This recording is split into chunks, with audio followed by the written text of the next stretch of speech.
کہ کیا حکومت کو اپنے نقصانات کم کرنے کے لیے پی آئی اے، اسٹیل مل، بجلی پیدا کرنے اور تقسیم کرنے والی کمپنیوں جیسے اداروں کو ان کی نجکاری کر دینی چاہیے، کیونکہ لاسز بڑے ہیوج ہیں اور یہ لاس ہم اکثر دیکھتے ہیں کہ یہ کمپنیز کتنا نقصان کر رہی ہیں، لیکن اس کے علاوہ ان کو سبسڈیز دی جاتی ہے، یہ بینک سے بورنگ کرتے ہیں جس کی وجہ سے اوبیسلی پرائیویٹ سیکٹر کے جو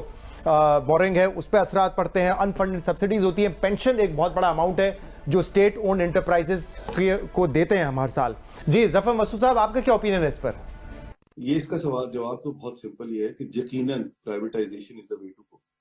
لیکن یہ بھی ہمیں ذہن میں رکھنا چاہیے کہ پرائیویٹائزیشن میں جانے کے لیے اس سے پہلے کچھ پری ریکوزٹس ہیں جو ہمیں ضرور فالو کرنے، اور اگر ہم نے وہ فالو نہیں کیے تو جو پرائیویٹائزیشن کے ایڈوانٹیجز ہیں جس وجہ سے یہ اینٹیٹیز پبلک سیکٹر میں رکھی گئی تھی ٹو بگین ود، وہ غالباً ڈسپیئر ہو جائے گے۔ اور اس میں جو سب سے امپورٹنٹ ایسپیکٹ ہے وہ یہ ہے کہ ہمیں جو ہے وہ اپنے ریگولیٹرز کو اور زیادہ طاقتور بنانا ہے، ان کو زیادہ انڈیپینڈنس دینی ہے، ان کو زیادہ ان کی جو ہے وہ اسکل سیٹ کی اسٹرینتھنگ کریں،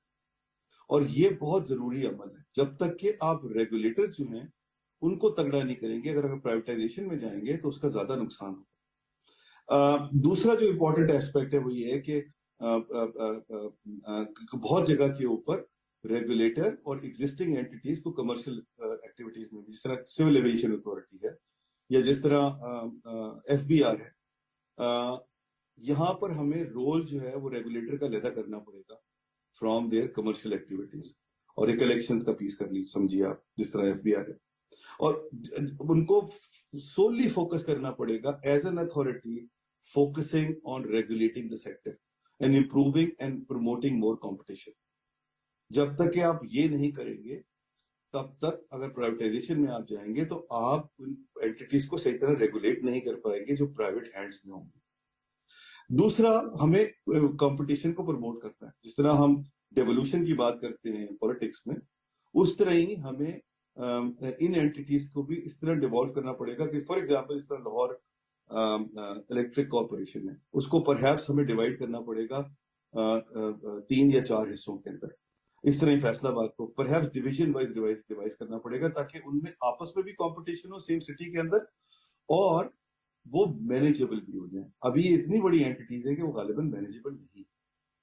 اس کے علاوہ جو سب سے امپورٹنٹ ایلیمنٹ ہے وہ یہ ہے کہ جو فریم ورک ہے پرائیویٹائزیشن کا، وہ ہمیں بہت ہی روبسٹ بنانا پڑے گا۔ پرائیویٹائزیشن کا ایگزسٹنگ جو فریم ورک ہے اس کے اندر 2 چیزوں کی بڑی اشد ضرورت ہے جو ہمیں فکس کرنی ہے۔ ایک تو یہ کہ جو اینٹیٹیز ہم سلیکٹ کرنے جا رہے ہیں وہ ہر اینٹیٹی پرائیویٹ پارٹی جو ہے اس کی سلیکشن کا کرائٹیریا جو ہے وہ جو اینٹیٹی ہم پرائیویٹائزیشن کے لیے آفر کر رہے ہیں اس کے ساتھ ایکسپرٹیز اور اس کے ساتھ مطابقت ہونی چاہیے۔ فار ایگزامپل، اگر آپ ایک پرائیویٹ ایکوٹی کمپنی کو جس کا پیشنس کیپٹل بہت کم ہوتا ہے، جس کے اندر جس کو بہت جلدی ریزلٹ چاہیے ہوتے ہیں، اگر آپ اس کو ایک یوٹیلٹی دے دیں گے تو نہ آپ اس یوٹیلٹی کے ساتھ فیور کریں گے اور نہ آپ اس پرائیویٹ ایکوٹی اینٹیٹی کے ساتھ فیور کریں گے، آپ ان دونوں میں سے کسی ایک کا نقصان ضرور کریں گے۔ اور اس طرح ہی ہمیں جو ہے وہ سلیکشن کے وقت، پرائیویٹ پارٹی کی سلیکشن کے وقت یہ بہت ضروری ہے کہ وہ اس چیز کو ضرور اپریشیٹ کریں کہ جو اینٹیٹی پرائیویٹائزیشن کے لیے آئی ہے اس کا ایک لارجر آبجیکٹو تھا سوشل اور ڈیولپمنٹل، اور اس کو وہ ضرور جو ہے وہ کسی صورت بھی اس پہ کمپرومائز نہ ہو آفٹر پرائیویٹائزیشن۔ اور آخری جو سب سے امپورٹنٹ ایلیمنٹ ہے وہ یہ ہے کہ پرائیویٹائزیشن کے لیے یہ بہت ہی اس کی ایک اشد ضرورت یہ ہے کہ جو آپ جس اینٹیٹی کو آپ پرائیویٹائز کرنے جا رہے ہیں، فار ایگزامپل جس طرح ہمارے پاس اگر میں ٹاپ 10 ہائیسٹ لاس میکنگ اینٹیٹیز کو دیکھتا ہوں تو اس میں فار ایگزامپل پی آئی اے اور این ایچ اے بھی آتا ہے، آلدو این ایچ اے کے بارے میں ڈیبیٹ ہے کہ وہ کیش بیسس پہ مے بی وہ لاس دکھا رہی ہوگی، بٹ اکاؤنٹنگ بیسس پہ وہ لاس نہیں دکھا رہی۔ That's beside the point. The issue is, جو میں پوائنٹ یہاں پر میک کرنا چاہ رہا ہوں وہ یہ ہے کہ ان اینٹیٹیز کا ایک ڈیولپمنٹل اور سوشل امپیکٹ، یہ ان ایریاز کو بھی کیٹر کرتے ہیں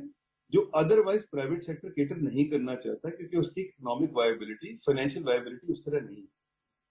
سو لہٰذا ایک وائبلٹی گیپ فنڈ ٹائپ کی سچویشن ٹائپ جو ہے وہ گورنمنٹ کو کنسیڈر کرنی چاہیے اور private public partnership in roots پہ ان کو انکریج کرنا چاہیے کہ یہ اینٹیٹیز پرائیویٹائزیشن کے بعد بھی اس کو ضرور فالو کرتی ہیں. ہماری ویسی سوسائٹی بڑی فریگمنٹڈ ہے, ہم بہت ٹوٹی ہوئی سوسائٹی ہیں, اور اگر ہم اور مزید آئسولیشن کر دیں گے اپنے بہت بڑے طبقے کو نیشن کے کاٹ دیں گے مین سٹریم کے ساتھ, تو ہم اور زیادہ اپنے ملک کے ساتھ ہم اس کی کوئی سروس نہیں کریں گے بلکہ اس کو نقصان زیادہ دیں گے. لہٰذا یہ بہت ضروری امر ہے کہ یہ 3-4 چیزوں کو ہم ذہن میں رکھیں اور اس کے بعد پرائیویٹائزیشن کے اندر جائیں, اور پرائیویٹائزیشن ضرور کریں مگر اس کی پری ریکوزٹس ہیں. اس وقت جس طرح کا ورلڈ اکنامک سچویشن اور فائنینشیل سچویشن ہے اس میں ویسے ہی پرائیویٹائزیشن جو ہے وہ کوئی بہت اچھا آئیڈیا نہیں ہے. لہٰذا بہت اچھا موقع ہمارے پاس یہ ہے کہ ہم اپنا ہاؤس ان آرڈر کر لیں اور یہ ساری چیزیں جو ہیں ان کو ان پلیس کر لیں اور ان کو آگے لے کے چلیں تاکہ ہم اس بات کے لیے ریڈی ہو جائیں کہ جب ہم تیار ہیں ان کی پرائیویٹائزیشن کی تو وہ ہو سکے. مگر in the meantime there are islands of excellence that exist in Pakistan. ہم نے دیکھا ہے کہ پبلک سیکٹر اینٹیٹیز کے اندر بہت بہترین کام ہوا ہے in terms of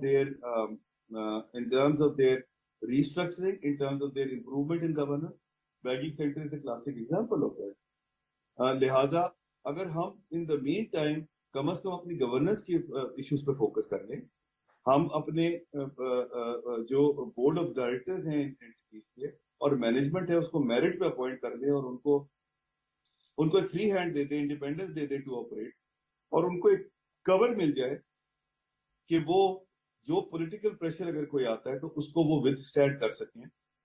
تو میرے خیال سے ان دی انٹرم جب تک پرائیویٹائزیشن نہیں ہوتی یہ entities can actually contribute positively towards the public exchequer than being a drain on public exchequer.